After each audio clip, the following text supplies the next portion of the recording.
So we're joined by Jamie Jenkins, the former head of health analysis at the Office for National Statistics. Welcome to the programme.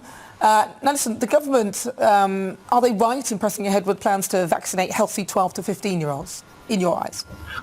Yeah, so in my eyes, Nana, I think that the whole purpose of having the kind of the JCVI is for them to make recommendations, and more is the point of the JCVI if the government are then going to potentially overrule that.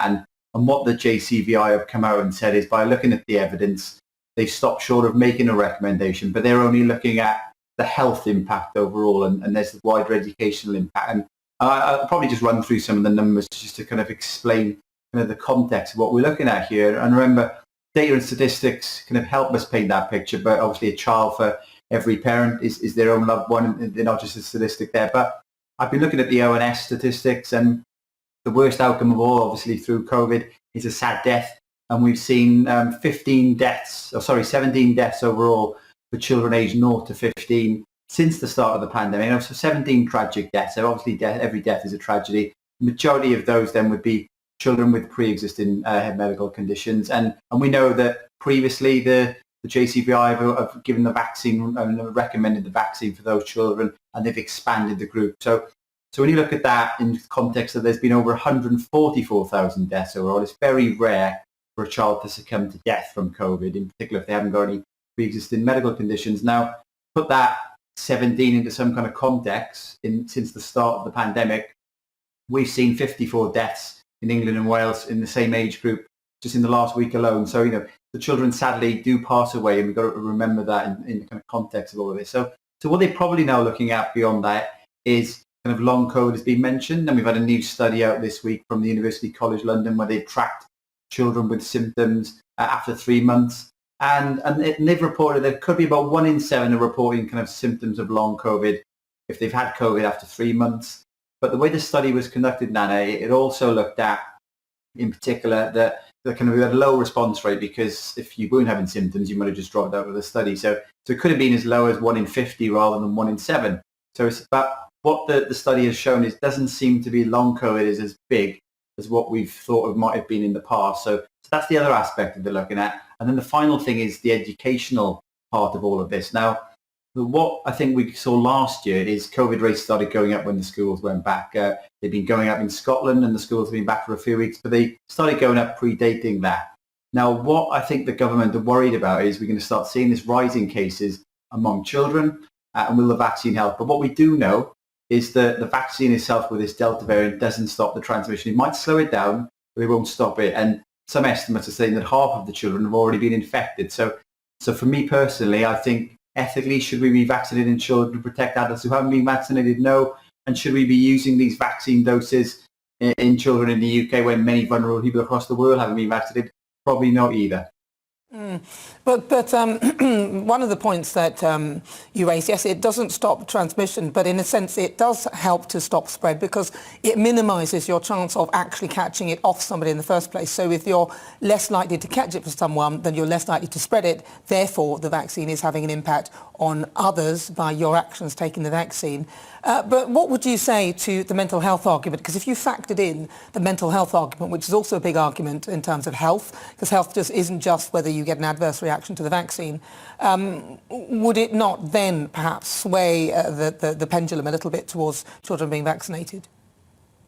Well, we know we're going to get these side effects from the vaccine. So even the vaccine rollout itself will be slightly different to how they do the flu vaccine. So having a vaccine rollout, you might see some children had kind of just some side effects, just some normal side effects that even adults get, which might make them off school for a few days. So that might happen as well. And I think the problem you might have is with the mental health argument is, and I know there's some parents who are desperate for their children to be vaccinated.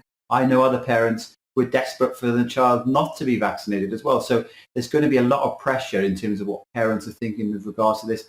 And some child might want to be vaccinated and their parent might not want them to be vaccinated. So that also could have an impact on a child's mental health. We know children not being in school has had a massive impact on them. I think ultimately the reason we find so many cases in children is because of the mass testing that goes on in schools. It's very few children actually are showing symptoms. We've started seeing an uptick in cases in the UK over the last few weeks, and that's because we're starting to test children as they return to school. Many of the children don't show symptoms. I think for me, it's a very difficult balancing act. But if the JCVI have come out and made the recommendation they have, the government have said since the start of the pandemic, let's follow the science, let's go with that. So it just seems rather strange at this point that they're kind of saying, well, let's see, have another look at this separately to the chief medical officers across the UK. I mean, it is interesting. Well, would you be, well, how about if, Jamie, if they decided to, say, do antibody testing and work out the children who didn't have antibodies, because you mentioned antibodies, and then vaccinated those who do not have antibodies? Would that be more amenable to you, seeing as that way you've kind of spread it out nicely?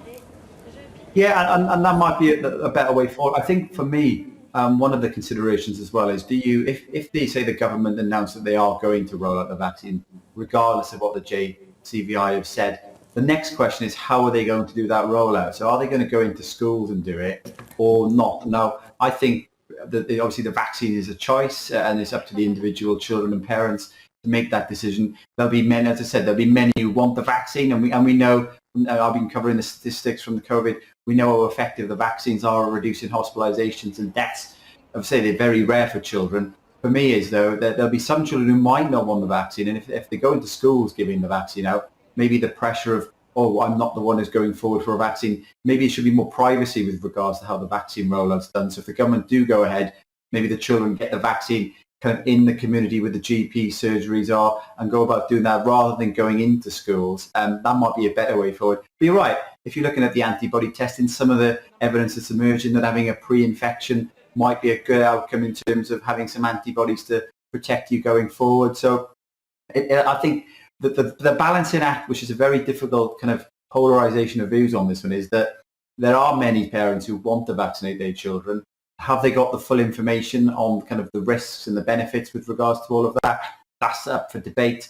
But I think, there's pointless vaccinating all these healthy children, in my eyes, though, when you've kind of got many people around the world who haven't been vaccinated. And we know that the risk of new variants, if kind of other countries haven't had the vaccine rollout, it's very ethically, do we vaccinate children to protect adults? You're starting to get into very kind of marginal ethical problems with regards to that as well.